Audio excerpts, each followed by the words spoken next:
What's up, guys? Welcome to Track Record. I'm Paul. We're here in Hoover, Alabama today. I'm at Zander Dakis' house. Zander is fresh off of 15:29 5K PR earlier this season at the Bob Blasto Invitational. It's currently good for number 5 in the state, 1 through 7A. Zander, thanks for having me, man. This is gonna be fun. So let's get started. Let's take us kind of your journey into running, how you got started, and we'll go from there. Yeah, so it started like around 7th grade. Actually, going into 7th grade, my science teacher, she was like, "Yeah, so I heard, so I would like go out on the weekend, run a 5K with like my church or something like that." And she was like, "So how was your 5K this past weekend?" And I was like, "Yeah, it was good. I got second or I won or something like that." Yeah. She was like, "Yeah, bring your medal. That'd be cool. I like want to see it." So I'd bring it, and then she was like, "Have you ever thought about like running cross country for the school?" And I was like, "No, not really." And at the time, she was like good friends with Coach Hines. Yeah. So Coach Hines was like, she talked to Coach Hines, and he came to class one day and was like, "Yeah, like I would love to have you come out, like run with the guys and stuff like that." So going into 7th grade, I was like, "Okay, I'll give it a shot," and then started running. We had a elementary school meet in 6th grade that I went to, and my teammate now, Cannon, actually, we were running the mile, and I was winning, and he sprinted up on the final lap and shoved me to the ground. Oh no! 300 meters to go. So it was like, wow, I'm gonna hopefully be teammates or racing against this guy later. Maybe I'll get him later in the season, or get him later as we get older and stuff like that. So now we're like good buddies, and we race against each other, workouts and stuff. That's funny. That's funny how that works. Well, let's backtrack. Well, not really backtrack.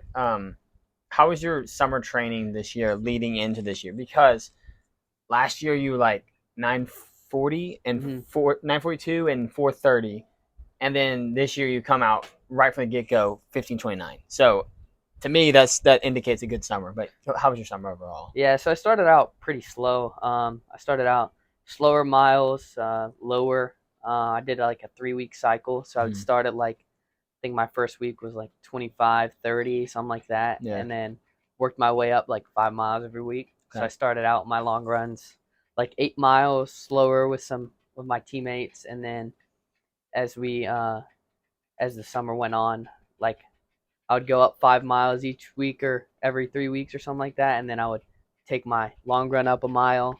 So I got my long runs up to 12 and my mileage up to 60. So it worked pretty well towards the end of the summer, and I definitely felt fit. And then I would bike or swim something on like later in the day, just to make sure my legs don't like tighten up or something like that.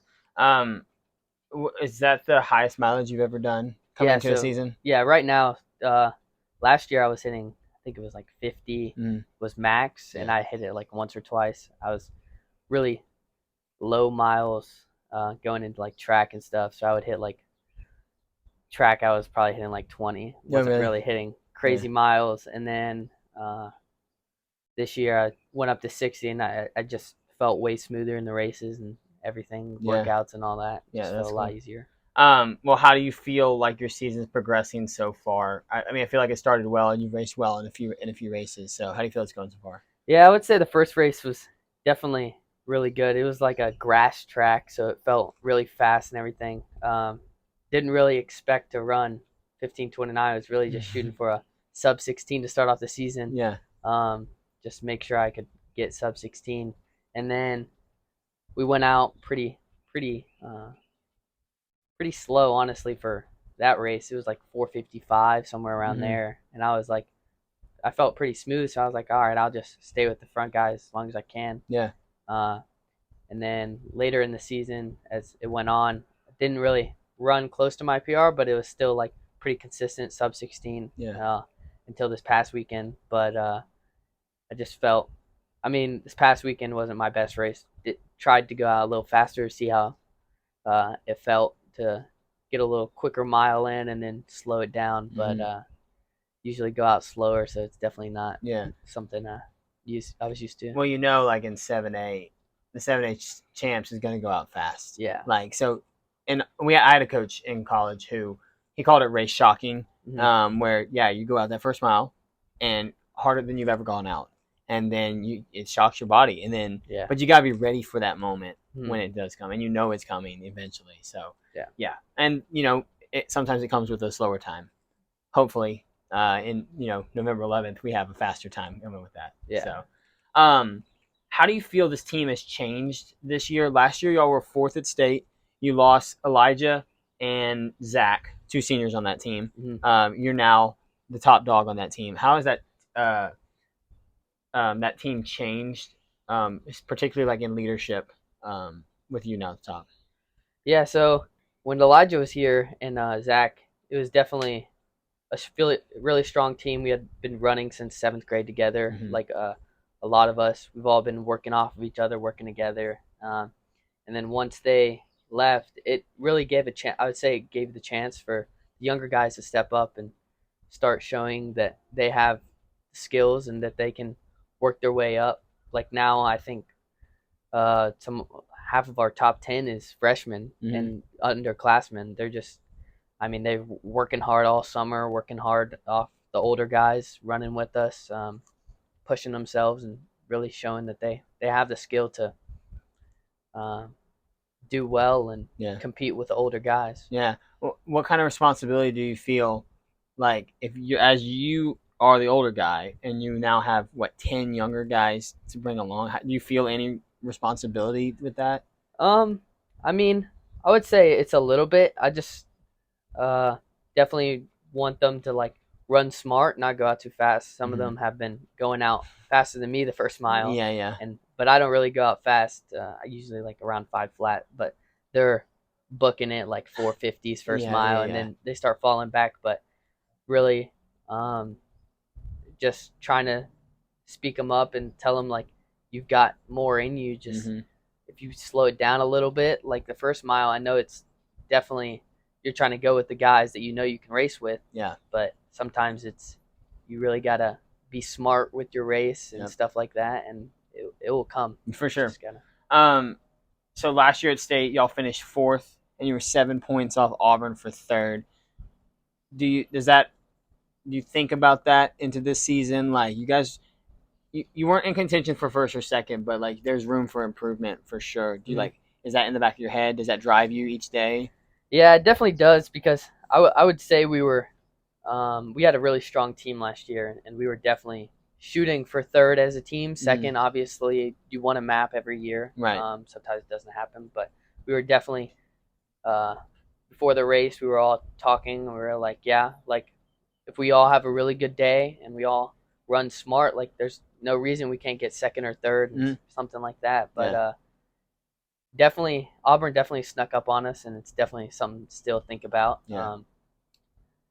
Wasn't expecting much of it, but this year I would definitely say I wasn't expecting crazy. I knew we were going to have a young class coming in, but strong runners, a lot of sub-5s from some 8th graders, which is really good. Yeah, definitely. But I knew that if they came in and put in the work that and run smart and don't get injured and stay healthy, that we could have a really good team and we can do some things that nobody expected us. Because I think right now we're 2nd in the state by a little bit in front of James Clemens, which was shocking to see. But I mean, we had a guy run a minute faster last week at Scottsboro. Heck yeah. From his PR, and I mean, he's been training hard. Everyone's been training hard. So I mean, anything can happen if you just train. I think the 7-8 race is gonna be very exciting. Yeah. I've talked to the James Clemens coach a little bit. He says he's excited for what's gonna happen. The Huntsville coach obviously is excited for what's gonna happen. So it's gonna be a solid race. It's wide open, I feel like. Yeah. So I feel like a lot could happen. Well, let's strip away the running, right? Forget running, because that's kind of what the track record is about. The track record is like telling the story of the athlete. So taking away running, who is Zander Dakis? Yeah, so I was actually thinking about it yesterday, and I would say I game a lot. Okay. If I'm not running, so I game with Benny on my team. Yeah. We played Fortnite a good bit, or like Valorant or stuff like that, and we actually played in a Fortnite tournament a little whiles back before the season started over the summer, and we actually were ranked top 200 in the nation. Whoa. Okay. So we were definitely playing hard, so we're pretty competitive and stuff. But we got moved on to the next round and like got to compete to try and make a spot to play for some money and stuff like that. But definitely say I game a lot, or I'm usually working if I'm not running. So where at? Track Shack. Okay. Or I have an internship with Legion.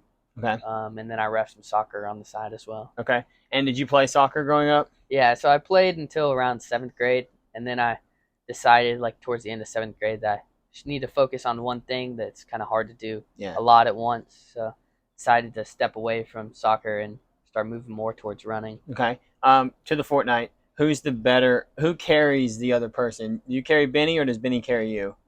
I would say it depends on the game. Okay. It's usually flip-flops, but sometimes I mess around a little bit and he'll get a few more kills than me, but it usually just depends. Okay. Well, okay, I guess that kind of answers my next question. What are you doing on your off day? But what are you doing on the day you're not working and you're not running? Yeah, I'll probably go out for a little bike with some friends from work or something like that, or I'll go for a light little swim. Okay. Something like that, a longer swim just to let my body recover. Gotcha.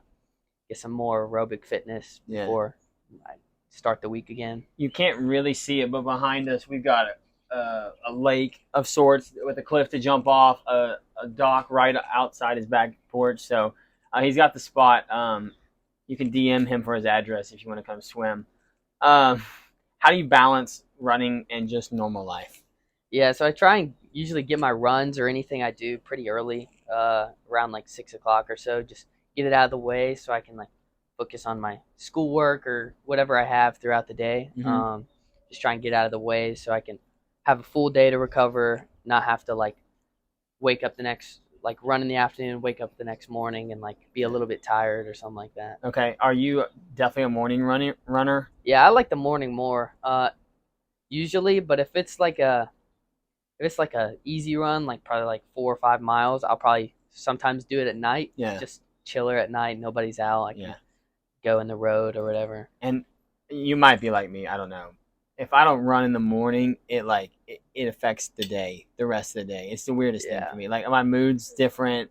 And that's all I'm thinking about the whole day. Exactly. Like what time I want to run, where I want to run. Right. Where is the best spot to run around here? If I'm not running at Hoover with my team, I'd say Lakeshore is pretty good. Okay. Near Sanford, it's really nice over there. Some good trails. Yep. Can definitely move on the trails if you don't watch it. Yes, definitely. Or you can go over to Fultondale. Yep. That trail is really nice. That's a solid spot. Yep. Yesterday, at the time of this recording, you shared on Instagram Cole Robinson from James Clemens committing to UAH. What can you say to the camaraderie of Alabama high school boys? We talked about it a little bit before. Yeah. So all of us, I mean, any grade, everyone, we're all pretty close, I would say. It's not like anybody hates one another. It's more like we'll talk before the race or something. Like Jesse Owens is coming up this weekend, so we'll text a little bit. Some of us will text and be like, hey, what are you planning to go out at? I may try and stick with you the first 2 miles, something like that. I wouldn't say like we'll all hang out a little bit, go on some runs, long runs, something like that. Yeah. If we're in town with each other, we usually try and. I mean, obviously we're still competitive, but like we know we all have a good friendship. For sure. And it's definitely something to keep. A lot of great guys, fun to talk to, fun to hang out with. How do you turn that friendship off and turn the competitor on? And then turn the competitor off and turn the friendship on?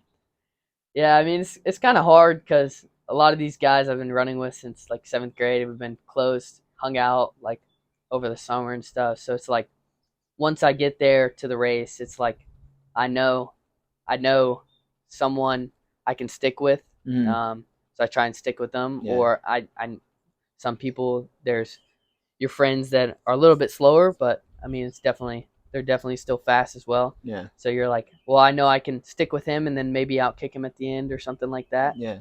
But it's like I know it's time to race. I know we're friends, but there's no holding back. Even though we're friends, I still gotta do what I can do. And I mean, same thing for them. They'll shut it off. And Do you if you see a friend before a race, do you acknowledge them, or are you kind of in business Yeah, mode? I would say I acknowledge them. I'm not Yeah, gonna like blow them off, be yeah, like a jerk or anything like that. yeah.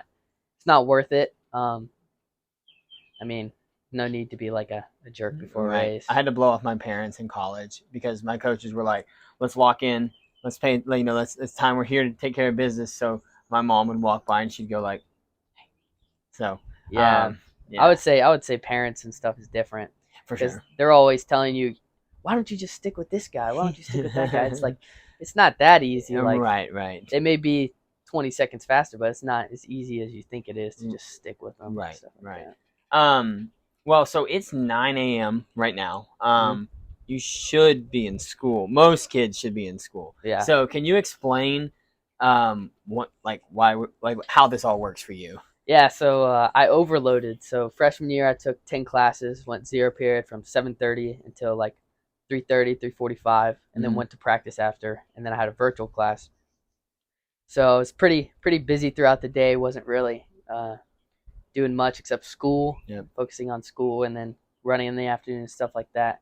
And then going into sophomore year, I decided that I wanted to keep overloading so I could have an easy senior and junior year. So I took 12 classes, same thing, 0 through 8, and then 3 online classes. Yeah. It was definitely a lot of work, but it was definitely fun to have that work to do.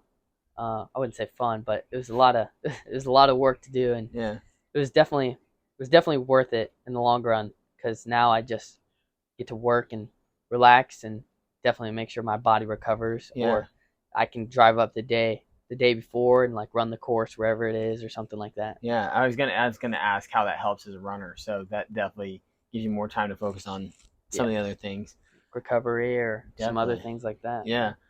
So your 15:29 5K puts you in the top 5K performers in Hoover history, behind Robert Bedsole, Pat McGregor, Elijah Joseph, and Nick Perkins. Mm-hmm. How does it feel to be in that conversation? Like Hoover is a very dominant Mm-hmm. program, right? And you're in the top 5 all time of your school. Yeah, it's definitely crazy. If you would have asked me freshman year, like, hey, like I can see you being in the talk of with Robert Bedsole, Yeah. like our record holder and stuff, and Pat McGregor and all them. It would be like I would probably honestly look at you and laugh. I'd Yeah. be like, yeah, there's no way I'm gonna be up there with those guys. Those Right. guys were dogs. Robert went to NC State and Yeah. stuff like that. It's like these guys were Yeah. Pat's a sub 4 miler. yeah Yeah. sub 4 miler being in Yeah. the same conversation as them. It's like that's that's pretty big. Yeah. I would say it's Yeah. definitely. I wasn't expecting it, but I mean, once you put the work in, I mean, anything is really possible. For sure. I don't think I told you this, but I'm going to do what I'm calling team superlatives. Uh-huh. I'm going to ask you who is most likely to blank Mhm. from your team. Okay. And I'm going to do 5 of them. Once you use them, you can't use them again, okay? All right. So, on the Hoover High boys team, who is most likely to skip a rep in practice? Oh, definitely Benny. No, the coach's son? Yeah, That's definitely Benny. tough. That's tough. Who's most likely to throw up after a workout? Is this all time at Hoover or like while that's I've been that's there? you. That's you know. Yeah. Yeah. Thomas Howe definitely. Okay. When he was there, we would do a workout, and at the end, he would always be throwing up, or even before it, Yeah. he just wasn't smart about his eating and Yeah. stuff throughout the day. Okay. Who's most likely to forget their spikes before the race? With their spikes. Probably Sawyer. Okay. One of our freshmen now. Okay. That seems like a freshman move. Yeah, he forgets to bring his spikes and his vaporflies just in case like the course is pretty gravelly or something like that. Okay. Who's most likely to lose their timing chip on the course? Ooh. Probably Ian Chatterton. Okay. Another young kid on the team. And who's most likely to take the next big jump in time and really show out for the team? I would say Thomas Sheik. He's been really working hard.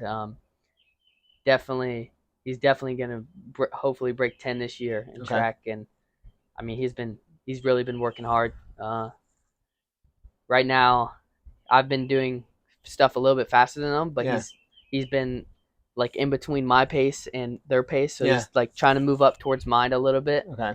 So he's definitely been putting in the work. Do you guys do anything creative to like in practice that way? Like, do you like chase him or something that way? Yeah. You can... So sometimes, like if like this past Tuesday, I did a lighter workout at their pace. Yeah. So I started out with them the first two, and then the last one I gave them a little bit of a head. Yeah. And then I worked up to catch them, and then after that I just I continued on at my pace. Cool. So what are your post-graduation plans following graduation in the spring? Yeah, so right now, I'm looking at a few schools. Got a few offers to continue running, but I want to probably. Can you share those offers? You don't have to if you don't want to. Yeah, so I've been talking to Lee, UNA, Suffolk. Suffolk is in Boston. I did not know that. So yeah, so I've been talking to those schools a little bit. Okay. Definitely want to study business and finance. Yep. Definitely something I'm interested in. Okay. And then last question. Well, no, I always do this, but second to last question. How do you want to be remembered in the state, at Hoover and then across the state? I mean, it's not really. I mean, if I don't get remembered, it happens. It happens to a lot of people. But I mean, I just want to be remembered as a hard worker. I mean, a good leader and stuff like that. Pushes his teammates to be better, and that there's always more to it than just running, chasing people and stuff like that. And I mean, if I don't get remembered again, it happens. Yeah. Okay, and now this is the last question. But who should be on the track record next? I need a Hoover kid and then a non-Hoover kid. I'd probably say Cannon Peters. Okay. He's works hard. He's gotten injured this year, so he hasn't gotten to run cross much. Okay. And then a non-Hoover kid, I'd probably say Henry Strand. Okay, cool. Awesome. Well, Zander, thanks for the time. This has been really fun. Guys, this is the track record. Again, like I was talking to Zander here, if you have somebody who wants to be on here, whose story needs to be told, I'd love to talk to them, love to share their story. Thanks for watching.